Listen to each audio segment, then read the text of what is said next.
ನಾರಂಗ್ಪುರ ಎಂಬ ಹಳ್ಳಿಯಲ್ಲಿ ರಾಜೇಶ್ ತನ್ನ ಪರಿವಾರದೊಂದಿಗೆ ಸಂತೋಷದಿಂದಿದ್ದನು.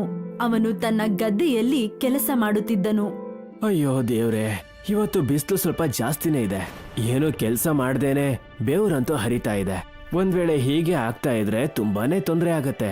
ಮೊದ್ಲೇ ಮಳೆ ಕಡಿಮೆ ಆಗಿರೋದಕ್ಕೆ ಭೂಮಿ ಎಲ್ಲ ಒಡಿತಾ ಇದೆ. ಹೌದು, ನೀವ್ ಸರಿಯಾಗಿ ಹೇಳಿದ್ರಿ. ಗದ್ದೆ ಈಗ ಮೊದ್ಲಿನ ತರ ಇಲ್ಲ. ನಾವ್ ಸ್ವಲ್ಪ ಹೊತ್ತಿದ್ದು ಊಟ ಮಾಡ್ಕೊಂಡ್ ಬರ್ಬೇಕು. ಬಿಸಿಲು ಕಡಿಮೆ ಆದ್ಮೇಲೆ ಮತ್ತೆ ಗದ್ದೆ ಕೆಲ್ಸ ಮಾಡಬಹುದು. ಹಾ, ನೀನು ಸರಿಯಾಗೇ ಹೇಳ್ದೆ. ಹೊಟ್ಟೆ ಕೂಡ ತುಂಬಾನೇ ಹಶ್ವಾಗ್ತಿದೆ.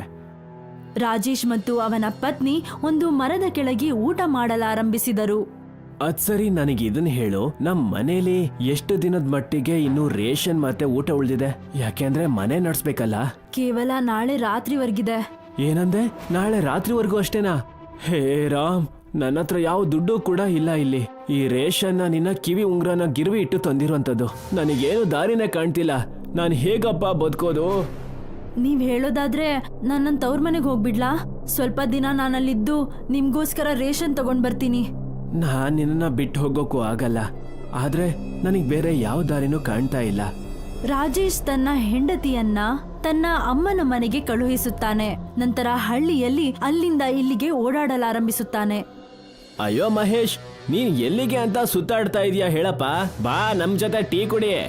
ನಾನ್ ಏನು ಅಂತ ಹೇಳಿ ಅಣ್ಣ, ನನಗೇನು ಅರ್ಥನೇ ಆಗ್ತಿಲ್ಲ. ಮನೇಲಿ ರೇಷನ್ ಇಲ್ಲ, ಜೇಬಲಿ ದುಡ್ಡಿಲ್ಲ, ನನ್ ತಲೆನೇ ಓಡ್ತಾ ಇಲ್ಲ. ಅಯ್ಯೋ, ನೀನ್ ಏನ್ ಯೋಚನೆ ಮಾಡ್ತಿದೀಯಾ? ನಾನು ನನ್ನ ಜಮೀನನ್ನ ಮಾರಿ ತುಂಬಾ ದೊಡ್ಡ ಟ್ರ್ಯಾಕ್ಟರ್ ತಗೊಂಡೆ. ನನಗಂತೂ ಈ ಗಾಡಿ ಓಡಿಸೋದು ಅಂದ್ರೆ ತುಂಬಾ ಇಷ್ಟ. ನಿನಗ್ ಬೇಕು ಅಂದ್ರೆ ನನ್ನ ಹತ್ರ ಕೆಲಸ ಮಾಡ್ಬೋದು. ನಿನಗೆ ತಿಂಗಳು ಕೊನೆಲಿ 3,000 ರೂಪಾಯಿನ ಕೊಡ್ತೀನಿ. ಒಂದ್ ವೇಳೆ ನೀವು ನನಗೆ ಕೆಲಸ ಕೊಟ್ರಿ ಅಂದ್ರೆ ನನಗಂತೂ ತುಂಬಾನೇ ಉಪಕಾರ ಆಗತ್ತೆ. ನನ್ನ ಪೂರ್ತಿ ಸಂಸಾರವನ್ನು ಆರಾಮಾಗಿ ನಡೆಸ್ಬೋದು. ಮತ್ತೆ ಹಾಗೆ ನಡೆಯಿತು. ರಾಧಾ ಮೋಹನ್ ರವರು ರಾಜೇಶ್ ನನ್ನು ತನ್ನ ಟ್ರ್ಯಾಕ್ಟರ್ ಡ್ರೈವರ್ ಅನ್ನಾಗಿ ಮಾಡಿಕೊಂಡರು. ರಾಜೇಶ್ ದಿನ ರಾತ್ರಿ ಎನ್ನದೆ ಅವರ ಮನೆಯಲ್ಲಿ ಶ್ರಮಿಸುತ್ತಿದ್ದ ಮತ್ತು ರಾಧಾ ಮೋಹನರ ಸಮೇತರಾಗಿ ಬೇರೆಯವರ ಗದ್ದೆಯನ್ನು ಉಳುತ್ತಿದ್ದ. ಅಣ್ಣ, ನನ್ ಗದ್ದೆಯಲ್ಲಿ ಸ್ವಲ್ಪ ನೀರ್ ತುಂಬಿಕೊಂಡಿದೆ. ನೀವು ನಮ್ ಗದ್ದೆಯಲ್ಲಿ ಸ್ವಲ್ಪ ಟ್ರ್ಯಾಕ್ಟರ್ ಅನ್ನ ಓಡಿಸಿ ಅದನ್ನು ಉಳಕ್ಕಾಗುತ್ತಾ? ಅಯ್ಯೋ, ಇದು ಒಂದು ಹೇಳೋ ಮಾತಾ? ನಾನು ಖಂಡಿತವಾಗ್ಲೂ ಮಾಡ್ತೀನಿ. ಆದ್ರೆ ಈ ಹೊಲದಲ್ಲಿ ನೀರಂತೂ ತುಂಬಾನೇ ಇದೆ. ಒಂದ್ ವೇಳೆ ನನ್ನ ಟ್ರ್ಯಾಕ್ಟರ್ ಕೆಳಗಡೆ ಹೋಗ್ಬಿಟ್ರೆ ತುಂಬಾನೇ ತೊಂದರೆ ಆಗ್ಬಿಡತ್ತೆ. ಮತ್ತೆ ಹಾಗೆಲ್ಲ ಏನೂ ಆಗಲ್ಲ. ನೀವೇನು ಯೋಚನೆ ಮಾಡಬೇಡಿ, ನೀವ್ ಹೋಗಿ. ರಾಜೇಶ್ ಏನನ್ನು ಯೋಚಿಸದೆ ಆ ಗದ್ದೆಯೊಳಗೆ ಹೋಗ್ತಾನೆ. ಸ್ವಲ್ಪ ದೂರದವರೆಗೆ ಟ್ರ್ಯಾಕ್ಟರ್ ಚೆನ್ನಾಗಿ ಓಡುತ್ತೆ. ಆದರೆ ಗದ್ದೆಯಲ್ಲಿ ನೀರು ಜಾಸ್ತಿ ಇದ್ದ ಕಾರಣ ಅದೇ ಗದ್ದೆಯಲ್ಲಿ ಟ್ರ್ಯಾಕ್ಟರ್ ಸಿಕ್ಕಿ ಹಾಕಿಕೊಳ್ಳುತ್ತೆ. ಅಯ್ಯೋ, ಎಂತ ಅನರ್ಥ ಆಗೋಯ್ತಪ್ಪ ದೇವ್ರೆ. ಈ ಟ್ರ್ಯಾಕ್ಟರ್ ಅಂತೂ ಹೂದ್ಕೊಂಡೇ ಬಿಡ್ತು. ನಾನು ಇದನ್ನ ಹೇಗ್ ಹೊರಗಡೆ ತಗೋ ಹೋಗೋದು? ಒಂದ್ ವೇಳೆ ನಾನು ಇದನ್ನ ಹೊರಗಡೆ ತಗೊಂಡ್ ಹೋಗಿಲ್ಲ ಅಂದ್ರೆ ತುಂಬಾನೇ ದೊಡ್ಡ ತೊಂದರೆ ಆಗ್ಬಿಡತ್ತೆ. ಏನ್ ನೋಡ್ತಾ ಇದ್ಯಾ? ಟ್ರ್ಯಾಕ್ಟರ್ನ ಮಾಲೀಕರನ್ನ ಕರ್ಕೊಂಡ್ ಬಾ. ನಿನ್ನಿಂದ ಅಂತೂ ಏನ್ ಕೆಲ್ಸನೂ ಆಗಲ್ಲ. ಸುಮ್ನೆ ನಾನ್ ನಿನಗೆ ನನ್ ಗದ್ದೆಯನ್ನ ಉಳೋದಕ್ ಬಿಟ್ಟೆ. ನೀನೇನ್ ಒಳ್ಳೆ ಡ್ರೈವರ್ ಅಲ್ಲ. ಏನಂದ್ರೆ ಮತ್ತೆ ನನಗೆ ಆವಾಜ್ ಹಾಕ್ತಿದ್ದೀರಾ? ಇದೆಲ್ಲ ನಿಮ್ಮಿಂದಾನೇ ಆಗಿರೋದು. ನಿಮ್ ಮಾತ್ ಕೇಳ್ಕೊಂಡು ನಾನು ನಷ್ಟಕ್ ಬಿದ್ಬಿಟ್ಟೆ. ರಾಜೇಶನು ಹೋಗಿ ತನ್ನ ಟ್ರ್ಯಾಕ್ಟರ್ ಮಾಲೀಕರಾದ ರಾಧಾ ಮೋಹನರನ್ನ ಕರೀತಾನೆ. ನನಗೆ ಇದ್ರ ಬಗ್ಗೆ ನಂಬಿಕೆನೆ ಬರ್ತಿಲ್ಲ ಮಹೇಶ್. ಇಷ್ಟು ದೊಡ್ಡ ತಪ್ಪನ್ನ ನೀನ್ ಹೇಗ್ ಮಾಡೋಕ್ ಸಾಧ್ಯ? ಒಂದ್ ವೇಳೆ ನನ್ ಟ್ರ್ಯಾಕ್ಟರ್ನ ಹೊರಗಡೆ ತೆಗೆದ್ರೆ ಅದರಿಂದ ಯಾವ ಕೆಲ್ಸನೂ ಆಗಲ್ಲ. ನನಗಂತೂ ತುಂಬಾನೇ ಲಾಸ್ ಮಾಡ್ದೆ ನೀನು. ನಾನು ಟ್ರ್ಯಾಕ್ಟರ್ನ ಹೊರಗಡೆ ತೆಗೆಯೋದಕ್ಕೆ ಸಂಪೂರ್ಣವಾಗಿ ಪ್ರಯತ್ನ ಪಡ್ತೀನಿ. ಟ್ರ್ಯಾಕ್ಟರ್ ಇಂಜಿನ್ ನೀರಲ್ಲಿ ಹೋಗಿದ್ದಕ್ಕೆ ತುಂಬಾನೇ ತೊಂದರೆ ಆಗಿದೆ. ಕೇವಲ ಗುಳ್ಳೆನ ಹಾಕ್ತಾ ಇದೆ ನೋಡಿ ಹೊರಗೆ. ಇದೆಲ್ಲ ನನಗ್ ಗೊತ್ತಿಲ್ಲ. ನಿನಗೆ ನಾನು ಕೇವಲ 1 ವರ್ಷ ಸಮಯ ಕೊಡ್ತೀನಿ ಅಷ್ಟೇ. ನನಗ್ ಹೊಸ ಟ್ರ್ಯಾಕ್ಟರ್ನ ತಂದ್ಕೊಡು. ಇಲ್ಲ ಅಂದ್ರೆ ನೀನು ಮತ್ತೆ ನಿನ್ ಹೆಂಡತಿ ಜೈಲಿಗೆ ಹೋಗೋದಕ್ಕೆ ತಯಾರಾಗಿರಿ. ಮಾಲೀಕ್ರೆ, ನೀವ್ ಎಂತ ಮಾತಾಡ್ತಿದ್ದೀರಾ? ಅಷ್ಟೊಂದು ದುಡ್ಡನ್ನ ನಾನು ಇಲ್ಲಿಂದ ತಗೊಂಡ್ ಬರ್ಲಿ ಹೇಳಿ? ರಾಧಾ ಮೋಹನರು ಅವನನ್ನು ಹೆದರಿಸಿ ಹೊರಟು ಹೋದರು. ರಾಜೇಶನು ರಾಧಾ ಮೋಹನರ ಟ್ರ್ಯಾಕ್ಟರ್ನ ಸಾಲವನ್ನ ತನ್ನ ತಲೆಯ ಮೇಲೆ ಹೊರಿಸಿಕೊಂಡಿದ್ದ. ರಾಜೇಶನು ಎತ್ತುಗಳ ಸಹಾಯದಿಂದ ಟ್ರ್ಯಾಕ್ಟರ್ ಅನ್ನು ಹೊರಗೆ ತೆಗೆದನು. ಅಣ್ಣ, ಈ ಟ್ರ್ಯಾಕ್ಟರ್ ಅಂತೂ ಆಟೋ ತರ ಕಾಣ್ತಿದೆ. ಇದ್ರಿಂದ ಏನೂ ಆಗಲ್ಲ. ಹೋಗಿ ನಿನ್ ಕೆಲ್ಸ ನೋಡ್ಕೋ. ನನ್ನ ಹತ್ರ ಮಾತಾಡಕ್ ಬರ್ಬೇಡ ನೀನು. ಹೋಗಿಲಿಂದ. ರಾಜೇಶನು ಆ ಕೆಟ್ಟು ನಿಂತಿರುವ ಟ್ರ್ಯಾಕ್ಟರ್ನನ್ನು ತನ್ನ ಮನೆಗೆ ತರುತ್ತಾನೆ. ಅಲ್ಲಿ ಹೋಗಿ ನೋಡಿದ ನಂತರ ತನ್ನ ಹೆಂಡತಿಯು ಮಾರುಕಟ್ಟೆಯಿಂದ ಹಲವಾರು ತರಕಾರಿಗಳನ್ನು ಬ್ಯಾಗ್ನಲ್ಲಿ ತರುತ್ತಿರುತ್ತಾಳೆ. ಇವತ್ತು ನಾನ್ ನಿಮ್ಗೆ ಇಷ್ಟವಾದ ಪಾವ್ ಭಾಜಿ ಮಾಡ್ತೀನಿ. ಅದನ್ನ ತಿನ್ಕೊಂಡು ಎಲ್ಲಾದ್ರೂ ಕೆಲ್ಸ ಹುಡ್ಕೋಕ್ ಹೋಗಿ. ಕನಿಷ್ಠವಾಗಿ 2 ಹೊತ್ತಿನ ಊಟನಾದ್ರೂ ಸರಿಯಾಗಿ ಮಾಡೋಣ. ನನಗಂತೂ ಟೆನ್ಷನ್ ಅಲ್ಲಿ ಮುಳುಗ್ ಹೋಗಿದ್ದೀನಿ. ಈಗ ಏನ್ ಮಾಡ್ಬೇಕು ಅಂತ ಒಂದು ಗೊತ್ತಾಗ್ತಿಲ್ಲ. ಹೊಸ ಟ್ರ್ಯಾಕ್ಟರ್ನ ತಗೊಳ್ಳೋಷ್ಟ್ರಲ್ಲಿ ನನ್ನ ಪ್ರಾಣನೇ ಹೋಗಿರುತ್ತೆ ಅನ್ಸುತ್ತೆ. ಒಳ್ಳೆ ಮಾತುಗಳನ್ನಾಡಿ. ನಾವಿಬ್ರು ಸೇರಿ ಏನಾದ್ರೂ ಮಾಡ್ಲೇಬೇಕು, ಇಲ್ಲಾಂದ್ರೆ ನಮ್ ಜೀವನ ಕಷ್ಟದಲ್ಲೇ ಮುಳುಗ್ ಹೋಗುತ್ತೆ.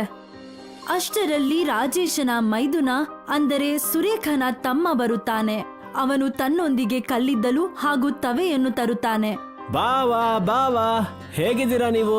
ಇಲ್ಲಿ ನೋಡಿ, ನಾನು ನಿಮಗೆ ಏನ್ ತಂದಿದ್ದೀನಿ ಅಂತ. ಅಯ್ಯೋ, ಇಷ್ಟು ಕಲ್ಲಿದ್ಲು ಮತ್ತೆ ಇಷ್ಟು ದೊಡ್ಡ ಬಾಂಡ್ಲಿನ, ಇದ್ಯಾವ ಕೆಲ್ಸಕ್ಕೆ? ನನಗೆ ಅಕ್ಕ ಹೇಳಿದ್ಲು ಇವತ್ತವಳು ಪಾವ್ ಬಜ್ಜಿ ಮಾಡ್ತಿದ್ದಾಳಂತೆ. ಅದಕ್ಕೋಸ್ಕರನೇ ನಾನು ಈ ತವ ಮತ್ತೆ ಕಲ್ಲಿದ್ಲನ್ನ ತಂದೆ, ಯಾಕೆಂದ್ರೆ ಪಾವ್ ಬಜ್ಜಿ ತುಂಬಾ ಚೆನ್ನಾಗಾಗ್ಲಿ ಅಂತ. ಇಷ್ಟು ದೊಡ್ಡ ತವನ ನಾವ್ ಎಲ್ಲಿಡೋದಪ್ಪ?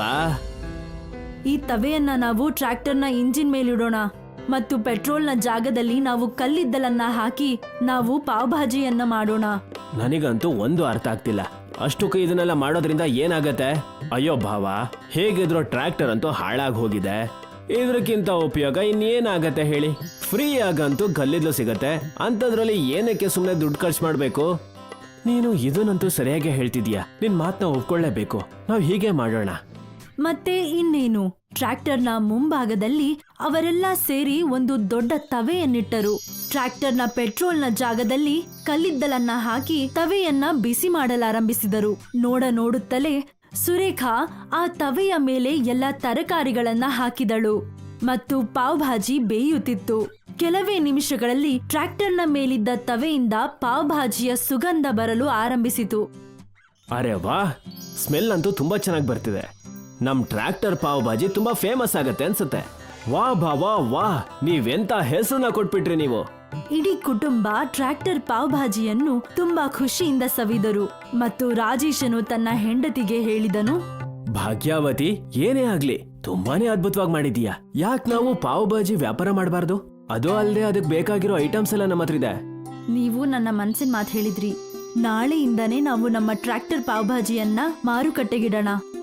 ಇನ್ನು ತಡ ಮಾಡದ ಹಾಗೆ ರಾಜೇಶ ಮತ್ತು ಸುರೇಖಾರಿಬ್ಬರು ತಮ್ಮ ಟ್ರ್ಯಾಕ್ಟರ್ನನ್ನು ಮಾರುಕಟ್ಟೆಯಲ್ಲಿ ನಿಲ್ಲಿಸಿದರು. ನರೇಶ್ ಅವರಿಬ್ಬರಿಗೆ ಸಹಾಯ ಮಾಡಲಾರಂಭಿಸಿದ. ನಿಧಾನವಾಗಿ ಎಲ್ಲರಿಗೂ ಟ್ರ್ಯಾಕ್ಟರ್ ಪಾವ್ ಭಾಜಿಯ ಬಗ್ಗೆ ತಿಳಿಯಿತು. ಅಣ್ಣ, ನಾವು ನಿಮ್ಮ ಟ್ರ್ಯಾಕ್ಟರ್ ಪಾವ್ ಭಾಜಿ ಬಗ್ಗೆ ತುಂಬಾನೇ ಕೇಳ್ಪಟ್ಟಿದೀವಿ, ನಮಗೂ ಕೊಡ್ತೀರಾ? ಹಾ, ಖಂಡಿತವಾಗ್ಲು. ಇದು ಶುದ್ಧ ದೇಸಿ ತುಪ್ಪದಿಂದ ಮಾಡಿರೋದು, ಏನು ಬೆರಕೆ, ಏನು ಮೋಸನೂ ಇಲ್ಲ. ಮತ್ತೆಲ್ಲಾ ತರಕಾರಿಗಳನ್ನ ಈ ಟ್ರ್ಯಾಕ್ಟರ್ಲ್ಲೇ ಇಟ್ಟಿರ್ತೀನಿ ನಾನು. ವಾ, ಇಷ್ಟು ರುಚಿಕರವಾಗಿರುವಂತಹ ಪಾವ್ ಭಾಜಿನ ನಾನು ಇಲ್ಲಿವರೆಗೂ ತಿಂದೇ ಇಲ್ಲ. ಹೇ ಭಗವಂತ, ನಿನಗೆ ಕೋಟಿ ಕೋಟಿ ನಮಸ್ಕಾರ, ಯಾಕೆಂದ್ರೆ ನನ್ನ ದೇಹಕ್ಕೆ ಇಷ್ಟು ಅದ್ಭುತವಾದಂತಹ ಊಟ ಕೊಟ್ಟಿದ್ದಕ್ಕೆ. ಟ್ರ್ಯಾಕ್ಟರ್ ಪಾವ್ ಭಾಜಿಯ ಬಗ್ಗೆ ನಿಧಾನವಾಗಿ ಚರ್ಚೆ ನಡೆಯುತ್ತಿತ್ತು. 1 ವರ್ಷ ಸಂಪೂರ್ಣವಾಗಿ ಕಳೆದಿತ್ತು. ರಾಜೇಶನು ಮತ್ತು ತನ್ನ ಪತ್ನಿ ಮೊದಲಿಗಿಂತಲೂ ಹಣವಂತರಾಗಿದ್ದರು. ಒಂದು ದಿನ ರಾಧಾ ಮೋಹನರು ಅವರ ಮನೆಗೆ ಬಂದರು ಮತ್ತು ಹೇಳಿದರು, ಎಲ್ಲಿದ್ಯಪ್ಪ ಮಹೇಶ್, ಬೇಗ ನನ್ನ ಟ್ರ್ಯಾಕ್ಟರ್ ಅನ್ನ ವಾಪಸ್ ಕೊಟ್ಬಿಡು, ಇಲ್ಲ ಅಂದ್ರೆ ಈಗ್ಲೇ ಹೋಗಿ ಪೊಲೀಸ್ಗೆ ಕಂಪ್ಲೇಂಟ್ ಕೊಡ್ತೀನಿ. ಅಷ್ಟರಲ್ಲಿ ರಾಜೇಶನು ಅಲ್ಲಿಗೆ ಒಂದು ಹೊಸ ಟ್ರ್ಯಾಕ್ಟರ್ನೊಂದಿಗೆ ಬರುತ್ತಾನೆ ಮತ್ತು ರಾಧಾ ಮೋಹನರಿಗೆ ಹೇಳಿದನು, ಇಲ್ಲಿ ತಗೊಳ್ಳಿ ನಿಮ್ ಟ್ರ್ಯಾಕ್ಟರ್, ತುಂಬಾ ಹೊಸದು, ನಾನ್ ನಿಮ್ಮ ಹತ್ರನೇ ಬರ್ಬೇಕು ಅಂತಿದ್ದೆ. ರಾಧಾ ಮೋಹನರು ಹೊಸ ಟ್ರ್ಯಾಕ್ಟರ್ನ ನೋಡಿ ತುಂಬಾ ಖುಷಿಯಾದರು ಮತ್ತು ರಾಜೇಶನಿಗೆ ಅಭಿನಂದಿಸಿದರು. ಆಗ ಸುರೇಖಾ ಹೇಳಿದಳು, ಅದ್ ಹೇಗ್ ನೀವ್ ಹೊರಡ್ತಾ ಇದ್ದೀರಾ? ನಮ್ಮನೆಯ ಟ್ರ್ಯಾಕ್ಟರ್ ಪಾವ್ ಭಾಜಿ ತಿನ್ನೋದಿಲ್ವಾ? ಅದು ಹೇಳೋ ವಿಷಯನ ಹೇಳಿ ಕೊಟ್ಬಿಡಿ. ರಾಜೇಶನು ತನ್ನ ಪತ್ನಿ ಹಾಗೂ ಮೈದುನನ ಜೊತೆ ಸೇರಿ ಟ್ರ್ಯಾಕ್ಟರ್ ಪಾವ್ ಭಾಜಿಯ ವ್ಯಾಪಾರವನ್ನ ತುಂಬಾ ಜೋರಾಗಿ ನಡೆಸುತ್ತಿದ್ದ ಮತ್ತು ಎಲ್ಲರೂ ತಮ್ಮ ಜೀವನವನ್ನ ಸಂತೋಷದಿಂದ ನಡೆಸಿದರು. ನಮ್ಮ ದೇಶದಲ್ಲಿ ಚಾರ್ಧಾಮ್ ಹೇಗೆ ಪ್ರಸಿದ್ಧಿ ಪಡೆದಿದೆಯೋ ಅದೇ ರೀತಿ ಶ್ರೀಕಂಠ ಹಳ್ಳಿ ಆ ಶ್ರೀಕಂಠ ದೇವತೆಗೆ ಪ್ರಸಿದ್ಧಿ ಪಡೆದಿದೆ. ಮತ್ತೆ ಆ ಹಳ್ಳಿಯ ಸೌಂದರ್ಯಕ್ಕೂ ಕೂಡ ದೂರ ದೂರುಗಳಿಂದ ಶ್ರೀಕಂಠ ದೇವತೆಯ ದರ್ಶನಕ್ಕೋಸ್ಕರ ಜನ ಬರ್ತಾರೆ. ಇದೇ ರೀತಿ ಒಂದಿನ ರಾಬರ್ಟ್ ಡಿಸೂಜಾ ಸುತ್ತಾಡಕ್ಕೆ ಅಂತ ಬರ್ತಾರೆ. ಅರೆ ವಾಹ್, ನಾನು ಈ ಹಳ್ಳಿ ಬಗ್ಗೆ ಕೇಳಿದ್ದೆ, ಆದ್ರೆ ನಾನು ಕೇಳಿದ್ಕಿಂತ ತುಂಬಾ ಸುಂದರವಾಗೇನೆ ಇದೆ. ಜನ ಇಲ್ಲಿಗೆ ಬರೋದಕ್ಕೆ ತುಂಬಾ ಇಷ್ಟಪಡ್ತಾರೆ. ನನ್ಗನ್ಸುತ್ತೆ ಇಲ್ಲೊಂದು ಮನೆ ಮಾಡ್ಕೊಳ್ಬೇಕು ಅಂತ. ರಾಬರ್ಟ್ ಹಳ್ಳಿಯ ಎಲ್ಲಾ ಕಡೆ ಪರ್ವತಗಳನ್ನ ನೋಡಕ್ಕೆ ಅಂತ ಹೊರಡ್ತಾನೆ. ಅಲ್ಲಿ ಹೋಗಿ ನಿಂತು ಅವನಿಗೆ ಬಹಳ ಚೆನ್ನಾಗನ್ಸುತ್ತೆ. ವಾಹ್, ಎಂಥ ಸುಂದರವಾದ ಬೆಟ್ಟಗಳು, ನನ್ ಕನ್ಸಲು ಇಂಥವನ್ನ ನೋಡೇ ಇರ್ಲಿಲ್ಲ. ಇವತ್ತು ತುಂಬಾನೇ ಸುತ್ತಾಡಿದೀನಿ, ಮಜಾನು ತುಂಬಾನೇ ಬಂದಿದೆ. ಈಗಂತೂ ತುಂಬಾನೇ ಹಸುವಾಗ್ತಿದೆ. ಆದಷ್ಟು ಬೇಗ ನನ್ಗೆ ಊಟ ಸಿಗ್ಲಿಲ್ಲ ಅಂತಂದ್ರೆ ನನ್ಗೆ ತಲೆ ಚಕ್ಕರೆ ಹೊಡೆಯುತ್ತೆ. ದೇವ್ರೆ, ಅಕ್ಕಪಕ್ಕ ಊಟ ಸಿಕ್ಕಿದ್ರೆ ತುಂಬಾ ಚೆನ್ನಾಗಿರ್ತಿತ್ತು. ರಾಬರ್ಟ್ ತಿನ್ನಕ್ಕೆ ಅಂತ ಹೋಗ್ತಾನೆ. ಅವನ್ಗೆ ಒಂದು ಧಾಬಾ ಕಾಣುತ್ತೆ. ನನಗನ್ಸುತ್ತೆ ಬೆಟ್ಟದ ರೆಸ್ಟೋರೆಂಟು ಅಂತ. ಹೋಗಿ ನೋಡ್ಕೊ ಬರ್ತೀನಿ, ಏನಾದ್ರೂ ತಿನ್ನೋದಕ್ಕೆ ಸಿಗುತ್ತೇನೋ ಅಂತ. ರಾಬರ್ಟ್ ಧಾಬಾ ಒಳಗಡೆ ಹೋಗ್ತಾನೆ. ಏನಾದ್ರೂ ತಿನ್ನೋದಕ್ಕೆ ಸಿಗುತ್ತಾ? ಯಾಕೆ ಸಿಗಲ್ಲ, ತುಂಬಾನೇ ಸಿಗುತ್ತೆ. ಏನ್ ಬೇಕು ನಿಮ್ಗೆ? ಇಲ್ಲಿ ಏನ್ ಒಳ್ಳೇದು ಸಿಗುತ್ತೆ? ಇಲ್ಲಿ ಎಲ್ಲಾನು ಒಳ್ಳೇದೇ ಸಿಗುತ್ತೆ. ನಮ್ಗೆ ನಿಮ್ಮ ಸೇವೆ ಮಾಡ್ಕೊಳ್ಳೋ ಒಂದು ಭಾಗ್ಯನಾದ್ರೂ ಕೊಡಿ. ಸರಿ, 2 ಆಲೂ ಪರೋಟ ತನ್ನಿ.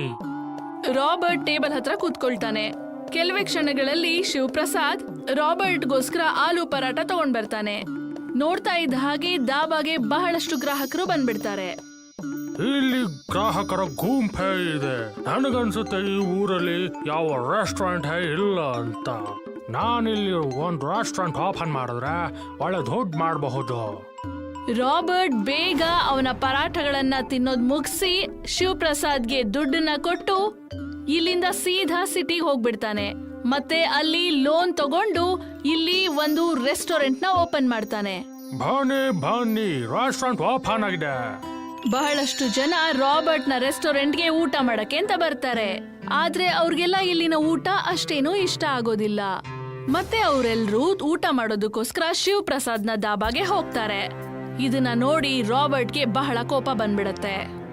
ಅವನು ಶಿವಪ್ರಸಾದ್ನ ಹತ್ರ ಹೋಗ್ತಾನೆ. ನೋಡಿ, ನಾನು ಊರಲ್ಲಿ ಹೊಸ ರೆಸ್ಟೋರೆಂಟ್ ಓಪನ್ ಮಾಡಿದ್ದೇನೆ. ನಿಮ್ಗೆ ಒಳ್ಳೇದಾಗ್ಲಿ ಅಣ್ಣ.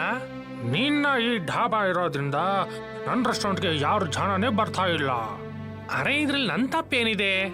ನಿನ್ನ ಈ ಢಾಬಾ ಬಂದ್ ಮಾಡು, ಇಲ್ಲ ಅಂದ್ರೆ ಚೆನ್ನಾಗಿರಲ್ಲ. ನೋಡಿ ಸ್ವಾಮಿಗಳೇ, ಇದು ನಮ್ ಪೂರ್ವಿಕರು ಮಾಡಿರೋ ಡಾಬಾ. ಇದರಿಂದಾನೇ ನಮ್ ಜೀವನ ನಡೀತಾ ಇದೆ. ನಾವು ಇದನ್ನ ಬಂದ್ ಮಾಡಿದ್ರೆ ನಾವು ಹಸಿವಿನಿಂದನೇ ಸಾಯ್ಬೇಕಾಗುತ್ತೆ. ಶಿವಪ್ರಸಾದ್ ಹೇಳಿದ್ದನ್ನ ಕೇಳಿ ರಾಬರ್ಟ್ ಕೋಪ ಮಾಡ್ಕೊಂಡು ಅಲ್ಲಿಂದ ಹೊರಟೋಗ್ತಾನೆ. ಮತ್ತೆ ಮನ್ಸಲ್ಲೇ ಯೋಚಿಸ್ತಾನೆ, ನನಗನ್ಸುತ್ತೆ ಇವನು ಸಾಮಾನ್ಯವಾಗಿ ಬಗ್ಗಲ್ಲ ಅಂತ. ಇವನ್ಗೆ ಒಳ್ಳೆ ರೀತಿಲಿ ಪಾಠ ಕಲ್ಸ್ಕೊಡ್ಲೇಬೇಕು. ಮತ್ತೆ ಶಿವಪ್ರಸಾದ್ನ ದಾಬಾವನ್ನ ಹೊಡೆದಾಕ್ತಾನೆ. ಮತ್ತೆ JCB ಇಂದ ಅದನ್ನ ಬೆಟ್ಟದ ಕೆಳಗೆ ತಳ್ಳಿಬಿಡ್ತಾನೆ. ಇವಾಗ ಬಂತು ಮಜಾ. ಢಾಬಾನೇ ಇಲ್ಲ ಅಂತಂದ್ರೆ ಇವನು ಅಡುಗೆ ಮಾಡಕ್ ಹೇಗ್ ಸಾಧ್ಯ? ನನಗನ್ಸುತ್ತೆ ಇವಾಗ ನನ್ ರೆಸ್ಟೋರೆಂಟ್ ತುಂಬಾ ಚೆನ್ನಾಗಿ ನಡೆಯುತ್ತೆ, ತುಂಬಾ ದುಡ್ಡು ಮಾಡಬಹುದು. ರಾಬರ್ಟ್ ಬಹಳ ಖುಷಿ ಪಡ್ತಾ ಇದ್ದ. ಅವನಿಗೆ ಅನ್ನಿಸ್ತಾ ಇತ್ತು, ಢಾಬಾ ಮುರಿದೋಗಿರೋ ಕಾರಣದಿಂದ ಈಗ ಎಲ್ಲ ಜನ ಇವನ್ ರೆಸ್ಟೋರೆಂಟ್ಗೆ ಬರ್ತಾರೆ ಅಂತ. ಆದ್ರೆ ಅವನಿಗೆ ಈ ವಿಷಯ ಗೊತ್ತಿರ್ಲಿಲ್ಲ, ಇವನ್ ಮಾಡಿದ್ದು ಇವನೇ ಅನುಭವಿಸ್ಬೇಕು ಅಂತ. ಮಾರನೇ ದಿನ ಶಿವಪ್ರಸಾದ್ ಅವನು ದಾಬಾ ಇದ್ದಿದ್ದಂತ ಜಾಗಕ್ಕೆ ಬಂದು ನೋಡ್ತಾನೆ. ಅಲ್ಲಿ ದಾಬಾ ಇರೋದೇ ಇಲ್ಲ. ಅಯ್ಯೋ, ನನ್ ಡಾಬಾ ಎಲ್ಲಿಗೋಯ್ತು? ನನ್ ಕತೆ ಮುಗೀತು, ನಾನಂತೂ ನಾಶವಾಗೋದೆ. ಶಿವಪ್ರಸಾದ್ ಈ ಕಡೆ ಆ ಕಡೆ ದಾಬಾವನ್ನ ಹುಡುಕ್ತಾನೆ. ಮತ್ತೆ ಹುಡುಕ್ತಾ ಹುಡುಕ್ತಾ ಅವನು ಪರ್ವತದ ಕಡೆ ಹೋಗ್ತಾನೆ. ಅಲ್ಲಿ ಅವನ ದಾಬಾ ಮುರಿದು ಬಿದ್ದಿರತ್ತೆ. ಅವನು ನೋಡಿ ಜೋರಾಗಿ ಅಳಕ್ ಶುರು ಮಾಡ್ತಾನೆ. ಇದು ನನ್ನ ಪೂರ್ವಜರ ಗುರುತಾಗಿತ್ತು, ಇದೆಲ್ಲ ಹೇಗಾಗೋಕ್ ಸಾಧ್ಯ? ಇನ್ನೊಂದು ಕಡೆ ಶ್ರೀಕಂಠ ದೇವರು ಒಂದು ಪಂಡಿತರ ವೇಷ ಧರಿಸಿ ಅಲ್ಲಿ ಸುತ್ತಾಡಕ್ಕೆ ಅಂತ ಬಂದಿದ್ರು. ಅವರು ಎಲ್ಲದಕ್ಕೂ ಮುಂಚೆ ರೆಸ್ಟೋರೆಂಟ್ಗೆ ಹೋಗ್ತಾರೆ. ತುಂಬಾ ಹಸಿವಾಗುತ್ತಿದೆ ಮಗು, ಬಹಳ ದಿನದಿಂದ ಏನೂ ತಿಂದಿಲ್ಲ. ತಿನ್ನೋದಿಕ್ಕೆ ಏನಾದ್ರೂ ಕೊಡ್ತೀಯಾ? ಫಕೀರ್ ಬಾಬಾ ಅವರು ಬಹಳನೇ ದಯನೀಯವಾಗಿದ್ರು. ಅವರ ಬಟ್ಟೆ ಹರಿದು ಬಿಟ್ಟಿತ್ತು, ಮತ್ತೆ ಕಾಲಲ್ಲಿ ಚಪ್ಪಲಿ ಕೂಡ ಇರ್ಲಿಲ್ಲ. ಏ ಭಿಖಾರಿ ಸನ್ಯಾಸಿ, ನೀನ್ ಹೊಳಗ್ ಬರಕ್ಕೆ ಹೇಗ್ ಸಾಧ್ಯ? ಹೊರಟ್ ಹೋಗು ಇಲ್ಲಿಂದ. ಮಗು, ಈ ತರ ಎಲ್ಲ ಹೇಳ್ಬೇಡ. ನನಗೆ ತುಂಬಾ ಹಸಿವಾಗಿದೆ. ನನಗೆ ಊಟ ಕೊಟ್ರೆ ನಿಂಗೆ ಪುಣ್ಯ ಸಿಗುತ್ತೆ. ಏ ಮುಟ್ಕ, ಈ ರೆಸ್ಟೋರೆಂಟ್ ದುಡ್ಡಿರೋರ್ಗೆ, ನಿನ್ನಂತ ಭಿಕ್ಷುಕರಿಗಲ್ಲ. ಹೋಗು ಇಲ್ಲಿಂದ, ಹೊರಟೋಗು. ರಾಬರ್ಟ್ ಫಕೀರ್ ಬಾಬಾನ ರೆಸ್ಟೋರೆಂಟ್ ಇಂದ ಓಡಿಸ್ಬಿಡ್ತಾನೆ. ಮತ್ತೆ ಆ ಬಾಬಾ ನಡ್ಕೊಂಡು ಹಾಗೆ ಪರ್ವತದ ಕಡೆ ಹೋಗ್ತಾರೆ. ಅಲ್ಲಿ ಶಿವಪ್ರಸಾದ್ ಅವನ ದಾಬಾ ನೋಡ್ಕೊಂಡು ಅಳ್ತಿರ್ತಾನೆ. ಏನಾದ್ರೂ ತಿನ್ನೋದಕ್ಕೆ ಕೊಡು ಮಗು, ತುಂಬಾ ದಿನದಿಂದ ಹಸಿವಿನಲ್ಲಿದ್ದೀನಿ.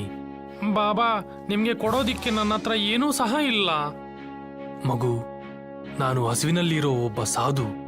ನೀನು ಪ್ರೀತಿಯಿಂದ ತಂಗಳನ್ನ ಸಹ ಕೊಟ್ರು ನಾನು ಅದನ್ನ ತಿಂತೀನಿ. ಆದ್ರೆ ನನ್ನ ಎಲ್ಲ ಆಹಾರ ಕೂಡ ಹಾಳಾಗೋಗಿದೆ. ಇಲ್ಲಿ ನೋಡಿ, ನಾನು ಅಡಿಗೆ ಮಾಡೋ ಪದಾರ್ಥಗಳು ಕೂಡ ಇಲ್ಲಿ ಭೂಮಿ ಮೇಲೆ ಬಿದ್ದಿದೆ. ಫಕೀರ್ ಬಾಬಾ ನೋಡ್ತಾರೆ ದಾಬಾಲಿಟ್ಟಿದ್ದಂತ ಆಹಾರ ಪದಾರ್ಥಗಳು ಎಲ್ಲ ಚಲ್ಲ ಪಿಲ್ಲಿಯಾಗಿ ಬಿದ್ದಿರ್ತವೆ. ಮಗು, ನೀನು ಇಷ್ಟಪಟ್ರೆ ಇದನ್ನ ಬಳಸ್ಕೊಂಡು ಸಹ ನೀನು ಈ ಬಡವನ ಹೊಟ್ಟೆ ತುಂಬಿಸಬಹುದು. ಸರಿ ಗುರುಗಳೇ. ಶಿವಪ್ರಸಾದ್ ಕೆಳಗೆ ಬಿದ್ದಿರುವಂತ ರಾಷನ್ಗಳನ್ನ ಒಂದ್ ಕಡೆ ಸೇರಿಸ್ತಾನೆ ಮತ್ತೆ ಬಾಬಾಗೆ ಊಟ ಮಾಡಿಸ್ತಾನೆ. ಅದರಿಂದ ಫಕೀರ್ ಬಾಬಾ ಹೊಟ್ಟೆ ಹಸುವು ನೀಗುತ್ತೆ. ನೀನು ಈ ಬಡವನ್ಗೆ ಊಟ ಕೊಟ್ಟು ಹಸುವಿನಿಗ್ಸಿದೀಯ, ಪ್ರೀತಿಯಿಂದ ಹೊಟ್ಟೆ ತುಂಬಿಸಿದೀಯ. ಈಶ್ವರ ನಿನ್ನ ಎಲ್ಲ ದುಃಖಗಳನ್ನ ದೂರ ಮಾಡ್ತಾನೆ. ಫಕೀರ್ ಅವರ ಆಶೀರ್ವಾದ ಫಲಿಸಿದಾಗ ಆ ದಾಬೆಯ ಸುತ್ತ ಒಂದು ಕಾಮನ ಬಿಲ್ಲು ಮೂಡುತ್ತೆ. ಈಶ್ವರ ನನ್ನ ಹತ್ರ ಕೋಪ ಮಾಡ್ಕೊಂಡಿದ್ದಾನೆ ಸ್ವಾಮಿ. ನೋಡಿ ನನ್ನ ಡಾಬಾದ ಪರಿಸ್ಥಿತಿ ಏನಾಗಿದೆ ಅಂತ. ಶಿವಪ್ರಸಾದ್ ಹಿಂದೆ ತಿರುಗಿ ಅವನ ಧಾಬಾವನ್ನ ನೋಡ್ತಾನೆ. ಅವನು ಅಚ್ಚರಿಗೊಳ್ತಾನೆ.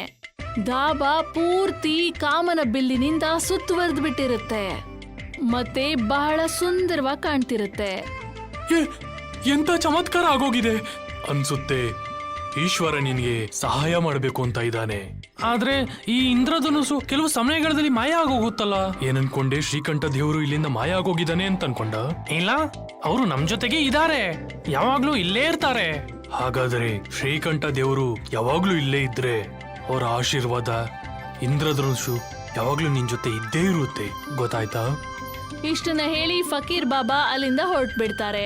ಶಿವಪ್ರಸಾದ್ ಅವರು ಹೋಗೋದನ್ನೇ ನೋಡ್ತಿರ್ತಾನೆ. ಅವರು ಶಿವಪ್ರಸಾದ್ನ ಕಣ್ಣಿಂದ ಮಾಯವಾದ ಕೂಡ್ಲೆ ಶಿವಪ್ರಸಾದ್ ತಿರುಗಿ ನೋಡ್ತಾನೆ. ಆಗ ಕಾಮನ ಬಿಲ್ಲು ಇನ್ನೂ ದೊಡ್ಡದಾಗ್ಬಿಟ್ಟಿರುತ್ತೆ. ಈಗ ಅವನ ಢಾಬಾ ಕಾಮನ ಬಿಲ್ಲಿನಿಂದ ಪೂರ್ತಿಯಾಗಿ ಸುಂದರವಾಗಿ ಕಾಣ್ತಿರುತ್ತೆ. ಅಲ್ಲಿ ಹತ್ತಿ ಹೋಗೋದಕ್ಕೆ ಅಲ್ಲಿ ಕೆಲವು ಮೆಟ್ಲುಗಳು ಇದ್ವು. ಶಿವಪ್ರಸಾದ್ ಆ ಮೆಟ್ಲುಗಳ ಹತ್ತಿ ಮೇಲ್ ಹೋಗಿ ನೋಡ್ತಾನೆ. ಮತ್ತೆ ನೋಡ್ತಾನೆ ಧಾಬಾ ಪೂರ್ತಿಯಾಗಿ ಬದಲಾಗ್ಬಿಟ್ಟಿರುತ್ತೆ. ಧಾಬಾ ಒಳಗಡೆಯಿಂದ ಹೊಳಿತಿರುತ್ತೆ. ಹೇ ಶ್ರೀಕಂಠ ಮಹಾರಾಜ, ನಿಂಗೆ ಜಯವಾಗಲಿ. ಜನರಿಗೆ ಈ ಕಾಮನ ಬಿಲ್ಲಿನ ಈ ಧಾಬಾ ಬಗ್ಗೆ ತಿಳಿತಾ ಇದ್ದ ಹಾಗೆ ಅವರೆಲ್ಲರೂ ರಾಬರ್ಟ್ನ ರೆಸ್ಟೋರೆಂಟ್ನ ಬಿಟ್ಟು ಈ ಕಾಮನ ಬಿಲ್ಲಿನ ಧಾಬಾ ಕಡೆಗೆ ನಡ್ಕೊಂಡ್ ಬರ್ತಾರೆ. ಅನ್ಸುತ್ತೆ ಇವನು ಹಿಂಗೆ ಬುದ್ಧಿ ಕಲಿಯಲ್ಲ ಅಂತ ತಲೆ ಮೇಲೆ ಹೊಡೆದು ಅವನಿಗೆ ಬುದ್ಧಿ ಕಲಿಸ್ಬೇಕು. ರಾಬರ್ಟ್ JCB ತಗೊಂಡು ಧಾಬಾ ಮುರಿಯಕ್ಕೆ ಅಂತ ಹೋಗ್ತಾನೆ. ಅವನ ಮಿಷಿನ್ ಬೆಟ್ಟದ ಮೇಲೆ ಹೋಗ್ತಾ ಇದ್ದ ಹಾಗೆ ಅದು ಜಾರಿ ಕೆಳಗಡೆ ಬಿದ್ದು ಹೋಗ್ಬಿಡತ್ತೆ. ಇದು ಏನಾಗ್ತಿದೆ? ಈ ತರ ಆದ್ರೆ ನಾನು ನಾಶವಾಗೋಗುತ್ತೇನೆ. ಗ್ರಾಹಕರು ಬರ್ದೇ ಇರೋ ಕಾರಣ ರಾಬರ್ಟ್ನ ರೆಸ್ಟೋರೆಂಟ್ ಬಂದ್ ಆಗ್ಬಿಡತ್ತೆ. ರಾಬರ್ಟ್ನ ಸ್ಥಿತಿಯನ್ನ ನೋಡಿ ಶಿವಪ್ರಸಾದ್ಗೆ ಅವನ ಮೇಲೆ ಕರುಣೆ ಬರುತ್ತೆ. ಮತ್ತೆ ಅವನು ರಾಬರ್ಟ್ನ ಆ ಇಂದ್ರಧನುಷ್ ಧಾಬಾ ಅಲ್ಲಿ ಕೆಲ್ಸಕ್ಕೆ ಇಟ್ಕೊಳ್ತಾನೆ. ಈಗ ರಾಬರ್ಟ್ಗೆ ಅವನ ತಪ್ಪಿನ ಅರಿವಾಗ್ಬಿಡತ್ತೆ. ಅದಕ್ಕೆ ಅವನು ಕೂಡ ಶಿವಪ್ರಸಾದ್ ಹತ್ರ ಕ್ಷಮೆ ಕೇಳ್ತಾನೆ. ಮತ್ತೆ ಮನ್ಸಿಂದ ಕೆಲ್ಸ ಮಾಡಿ ನಿಧಾನವಾಗಿ ಅವನ ಸಾಲನ ತೀರಿಸ್ಕೊಂಡ್ಬಿಡ್ತಾನೆ. ಕಾಮನ ಬಿಲ್ಲಿನ ಧಾಬಾ ಇಡೀ ಸಿಟಿಯಲ್ಲಿ ಫೇಮಸ್ ಆಗ್ಬಿಡತ್ತೆ.